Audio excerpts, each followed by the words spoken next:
हम 2021 में भी आए थे, तब इमरान खान का हुकूमत बैठी हुई है, उसमें बलोची बैठे हुए हैं, तो हुकूमत उनको लाने वाले कौन है मैम? नहीं, लेकिन है ख्याल में पाकिस्तान तब्दीली के रास्ते पे लग रहा है, क्योंकि लोगों के अंदर बाशऊर हो गए हैं, ये भी खड़े हो गए, माएँ खड़ी हो गई हैं, बच्चे खड़े हैं। अगर ये भी खड़े, अगर औरतें खड़ी हो गई हैं, माएँ खड़ी हो गई हैं, तो हम ही बताएंगे अपने बच्चों को और अपनी अगली नस्ल को कि हमारा इसमें क्या है।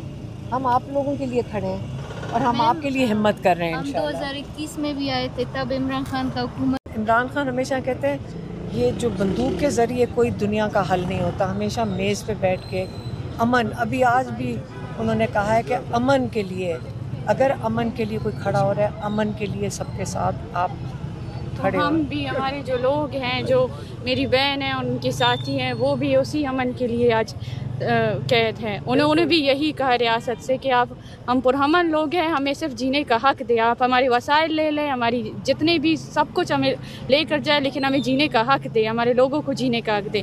लेकिन ये जो बातें हैं, ये रियासत को बर्दाश्त नहीं कि कोई आए और उनका जो चेहरा है वो उन्हें दिखाए, उस दुनिया को दिखाए कि वो कितना जुल्म कर रहे हैं हमारे ऊपर।